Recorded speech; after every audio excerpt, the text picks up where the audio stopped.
What can I do to be happy? Swallowed up. Have you ever been swallowed up?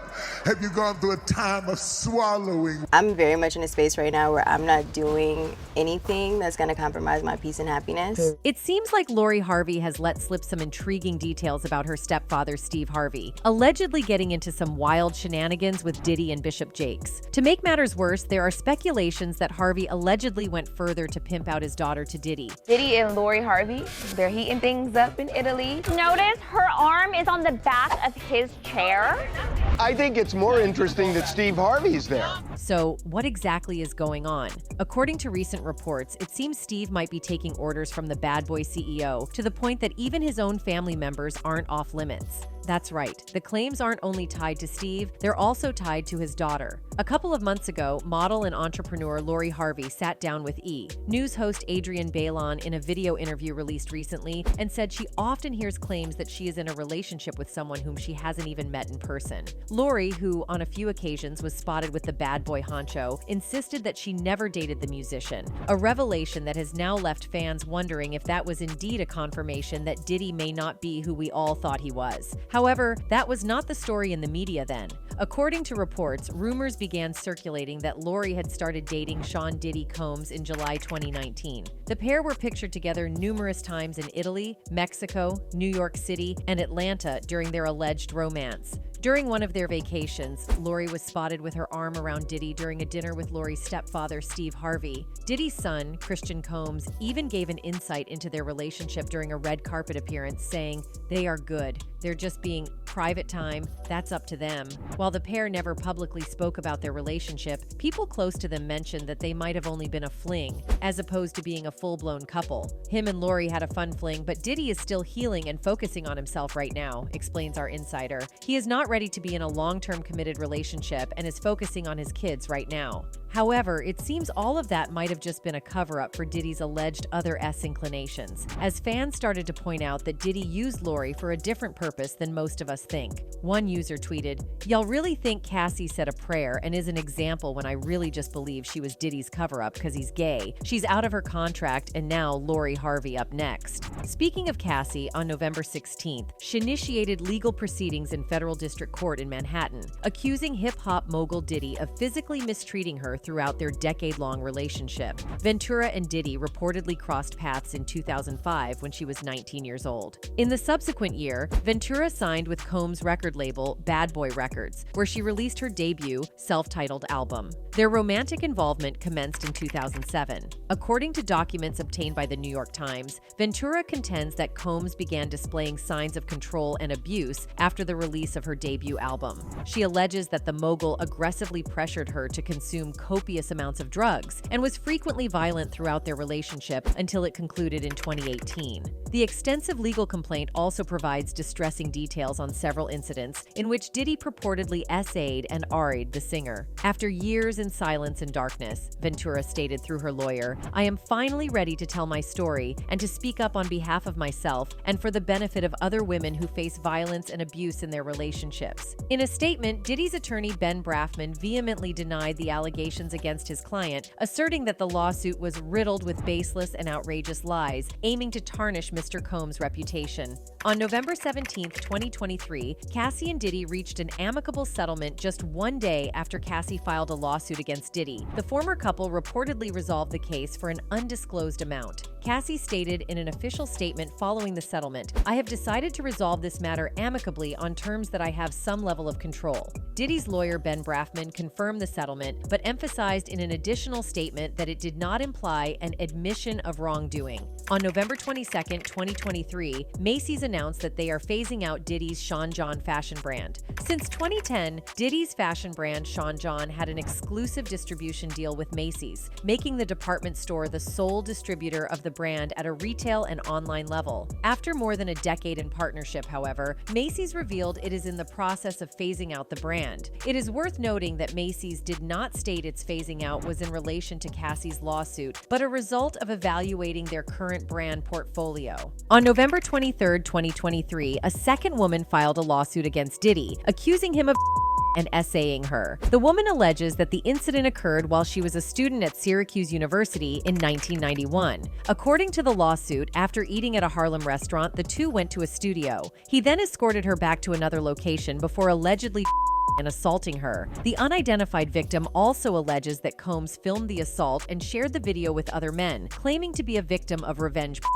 On November 24, 2023, a third woman filed a lawsuit against Sean Diddy Combs, alleging assault. The lawsuit was filed just days before the Adult Survivors Act expired. As reported by Rolling Stone, a woman who was identified as Jane Doe alleged that she and a friend met Diddy and singer-songwriter Aaron Hall at a New York event around 1990 or 1991. Jane Doe acknowledged Combs and Hall were very flirtatious and handsy, but things took a dark turn after she was offered alcohol. The suit alleged that Combs and Hall took turns her and her friend. Days after the incident, Diddy allegedly visited Jane Doe's home and began essaying and choking Jane Doe to the point that she passed out. On November 25, 2023, about a week after Cassie filed the initial lawsuit against her ex-partner Diddy, a man who used to lead Diddy's security operation came forward in a cryptic message on Instagram. Roger Bonds, who worked with Diddy a decade ago, shared several images of him in public with the couple. The accompanying caption read, "I'm willing to tell the truth because for so many years I was quiet." In another Instagram post, Bonds shared a screenshot of Cassie's lawsuit. Bonds was named in the singer's lawsuit, alleging he intervened during a 2009 incident in which Diddy allegedly attacked her in Los Angeles. Not only did Bonds back Cassie's side of the story, but he also suggested he saved many other women from being abused by Diddy. In any case, rumors circulating suggest that Steve Harvey has purportedly been engaged in an effort to improve the public image of Sean Diddy Combs. For starters, Combs has been often regarded as Tupac's supposed adversary and is implicated by many as the orchestrator behind Tupac's tragic demise. The origins of the controversy lie in the belief held by the notorious Suge Knight, former CEO of Death Row Records, who claims that Steve Harvey has been instrumental in washing Diddy's image. According to Knight, this concerted effort to reshape Diddy's public perception began in the aftermath of the tragic M's of Tupac Shakur and Biggie Smalls, two pivotal figures in the East Coast-West Coast hip-hop rivalry. He brings Snoop and Puffy on there and say, these the dudes who's running it in the East Coast, West Coast shit. Upon a closer look, it becomes evident that Steve Harvey has indeed been a consistent supporter of Diddy. The media personality has featured Diddy on his various shows, conducted interviews, and openly praised him on social media platforms. For starters, Harvey once invited Diddy and Snoop Dogg to his legendary Steve Harvey Show, which ran from 1996 to 2002. At the time, the M's of Biggie and Tupac, both within a span of 6 months in 1996 and 1997, respectively,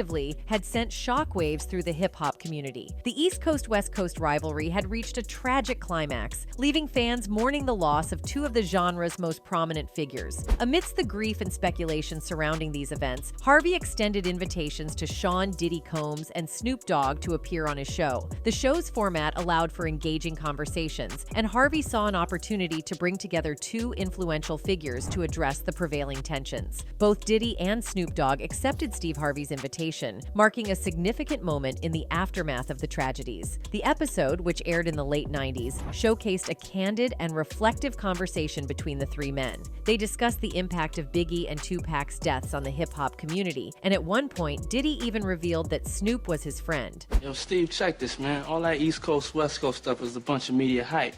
It's been my dog from day one, you know, that's my peoples. For real, that's what we came here for. We came in to light it up and ride it up. We make music. The interview sparked varied interpretations among audiences. Some perceived Steve Harvey's intention as a genuine effort to quell the violence associated with the East Coast-West Coast rivalry that had gripped the hip-hop world. However, skepticism lingered among certain fans who were not easily swayed. The reason for this doubt stemmed from the perceived incongruence in Harvey's choice of guests. If the primary aim was truly to bring an end to the long-standing feud, skeptics argued, Harvey could have chosen other representatives from the respective factions involved. Instead, he opted for Sean Diddy Combs, a figure who many believe to be connected to the unfortunate events surrounding the untimely deaths of Tupac and Biggie. But that's not all. In a recent interview on the current Steve Harvey talk show, Steve tried to sanctify Diddy's image by portraying him as a philanthropist who just happens to be investing in a school from Harlem. You gotta understand, when you come from these neighborhoods, man, that don't see a lot, don't get a lot, and all of a sudden you get a lot. You get a guy like this comes along, and does something incredible. Steve then gave Diddy a moment to shine, and Diddy did not shy off one bit. Why did you want to get involved with this school, Diddy? I really wanted to make a change. I'm more than concerned. My people are in a state of emergency. And as if that's not enough, Steve went ahead to praise Diddy and insisted on how much good he has done in the school. This is not a $100,000 donation, folk. This is millions of dollars of his own. This is millions. Diddy then responded by thanking everyone on the show for making him look good. I just want to thank y'all for making me look good. In any case, it seems that Steve Harvey is not only trying to cover up Diddy's misdoings, but also to cover the fact that there might have been something going on between him and the hip-hop mogul. Apparently, Steve Harvey is allegedly attracted to men. Essie Berry, a civil rights activist known for helping victims of injustice, has spoken out about his shady masculinity. She has dropped a truth bomb that Steve's ex-wife Mary and his son have discovered a secret door in the house with a digital lock on it. One day, he was out of town. Mary, Steve's niece, and his son were home, and they luckily figured out the code. When they got inside, Mary saw a big desk with Vaseline in the drawer, and what was most shocking to see, there were photos of men on the computer screen. She said, men. I said, what? I said, what are you talking about? Additionally, Berry revealed that Steve allegedly had a romantic relationship with Bill Cosby. Steve had a dinner date with Bill Cosby and his wife.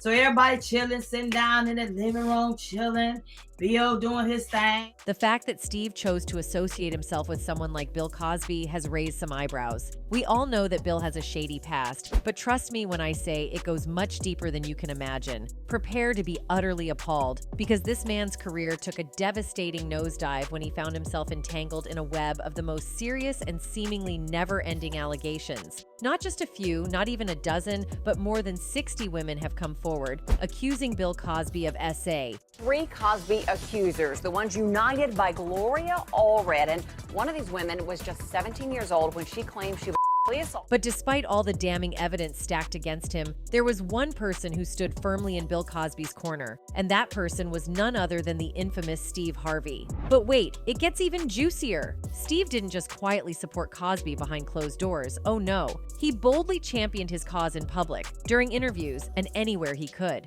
Can you imagine the audacity? It takes some serious guts to openly back a man facing such serious allegations. Most people would tremble in fear at the thought of being associated with a scandalous figure like Bill. But not Steve Harvey. He fearlessly stood by Cosby, not caring about the potential fallout that could tarnish his own reputation and send his fame into a downward spiral. Steve Harvey's unwavering support and defense of a disgraced comedian.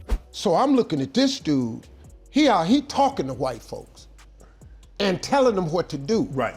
Ignited a firestorm of speculation about their relationship. People couldn't help but raise their eyebrows at Steve's unwarranted loyalty to this fallen comedian. What's more, this whole situation supports Essie Berry, who initially revealed their gay relationship. Let's just say it was funky. We'll leave it at that. It was feet and booty for duty. That's what it was, all that together. Apparently, it is Mary Shackelford, Steve's ex-wife, who revealed their dirty relationship. According to Essie, Mary came to her for some help regarding Steve and her nasty divorce. Mary ended up revealing too much. According to Essie, Mary told her that one night she went to Bill Cosby's house to meet his wife, but there she saw Steve, Bill, and his wife having a dinner date together. After some time, she joined them too. Steve was standing with Bill's wife, and Mary was standing with Bill. Mary told her that Steve made Bill's wife drink, and he was chilling with her and having a good time. After making Bill's wife a drink, Steve grabbed her hands and took her to the bedroom. According to Essie, Mary got frustrated with this incident and left immediately because her husband was doing inappropriate activities. It seems that Steve used some substance in her drink to make her sleep, but Steve did not do it because he was attracted to that woman.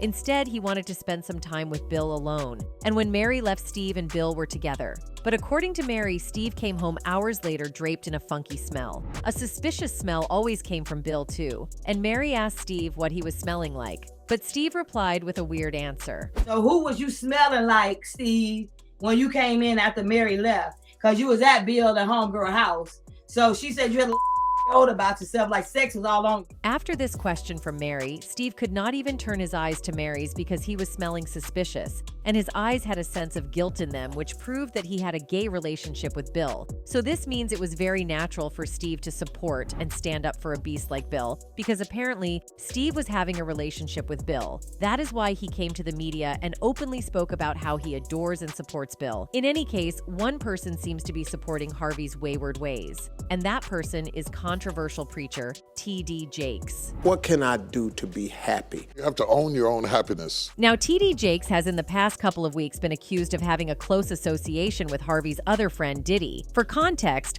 R&B singer Cassie spilled some tea to the FBI, accusing Diddy of serious stuff a month after filing a lawsuit against him for some pretty awful acts during their decade-long relationship. So after Cassie settled her with Bad Boy Records boss Diddy, this TikTok user dropped some bombshell claims. Apparently, Cassie handed more stuff to the FBI, like tapes from Diddy's wild parties, and even Kim Porter's secret phone. Now, here's the jaw dropper. The TikTok user says there's an email that points fingers at Diddy's close buddy, Pastor T.D. Jakes. Yeah, the same man who officiated Kim Porter's funeral. Crazy, right? According to the TikToker, there's this clip floating around where some dude spills the beans that Cassie dished out tapes showing Diddy's wild parties, involving not just T.D. Jakes but a bunch of other big shots. And things allegedly got pretty scandalous, like sleeping with multiple men at the soirees. Insane, right? Okay, so we all know T.D. Jakes, the big deal behind the Potter House Church in Dallas, right? He's like the top Christian preacher in the U.S., rubbing shoulders with celebs, especially Diddy. Time magazine even crowned him America's best preacher, and the New York Times called him one of the nation's most influential and mesmerizing preachers. But hold up, things are getting weird. Diddy and Jakes, who've been tight, are now in the spotlight after Diddy got hit with lawsuits for alleged misconduct. Diddy's been singing praises about Jakes, crediting him for helping out during some dark times. In 2021, they even joined forces to bring Jakes' sermons to Revolt TV. Now, with this TikTok video claiming Diddy's ex, Cassie, spilled the beans on some shady stuff, saying Jakes was up to no good with young folks at Diddy's parties. Total head scratcher for real, and the internet's going nuts over it. The email says, "So I want to put you up on game on the real nature of Diddy and Bishop Jakes' relationship. But first, let's understand that Bishop Jakes is not of God. He is undoubtedly a Freemason, and so was Diddy. And I say he was, because it seems as though he has been stripped of his protection, privileges, and power. But make no mistake about it, his soul is still spoken for by the devil. He will never be able to fend off or escape that harsh reality." Anyways, I'm told Diddy and Jakes masked the real nature of their relationship. According to the email, back in June 1983, Kim Porter claimed T.D. Jakes was accused of messing with a young guy just a year after tying the knot with his wife. The word is, the whole thing got hushed up somehow. Fast forward to 1999. When a guy threatened to spill the beans on Jakes, mysteriously, he vanished. Pastor Blank spills that the dude got paid off to stay quiet. 2 years later, the same guy turns up dead with a gunshot to the head. Talk about shady, right? No names, though. This all went down at Emmanuel Temple of Faith in Smithers, West Virginia. Rumor has it folks from Jake's hometown insist he's been on the down low with guys all along, and there's even talk of some older pastor grooming him. When Jakes hits up Diddy's shindigs, rumor has it he's throwing back massive amounts of booze and puffing on cigars in some exclusive part of the house. Now, just because he's in a private area that's invite only doesn't mean he's off the radar. Apparently, he's still under watch. Oh, and get this, the bishop's wife never shows up to Diddy's bashes. And word is, she's well aware of what's going down. People are saying she's questioned why she's never been on the guest list. According to Blank, Cassie's in the loop about the bishop's scandals, and Kim Porter found out through servers who spilled the beans about Diddy's wild parties. Kim was all set to spill the tea in her book. It's wild, right? But hey, gotta remember, these are just some crazy claims floating around on social media. No hard evidence. Still, that didn't stop everyone from going nuts on social platforms, and now T.D. Jakes is blowing up online. One person said, surprised but not surprised about T.D. Jakes because he was good friends with Eddie Long and birds of a feather flock. Another said, I'm glad all this stuff is hitting the fan. Time for Hollywood to finally be exposed. That this man has taken occultic vows and that he is part of a brotherhood, that he is serving Satan, who is his true Lord. The Lord said that Bishop T.D. Jakes will have one of the biggest scandals of all time in the Christian church. Now get this. There's this psychic on TikTok who apparently called all this craziness like 2 years back. She went on this rant about T.D. Jakes being a Freemason, taking occultic vows, and being in some brotherhood serving Satan as his true boss. According to her, he's using his gifts to mess with people's heads. Oh, and here's the kicker. She predicted that Jakes would be in one of the biggest scandals ever, saying he's not exactly straight, and the whole thing would be about his orientation. In any case, the rumor mill is buzzing with speculation about why Harvey is going to such great lengths to protect Diddy's image. According to the grapevine, there's whispers that Diddy might have been a guardian angel for Harvey during his rough times, and now it's payback time for the TV personality. However, one can never know for sure. Anyway, that's it for this video, folks. Bye.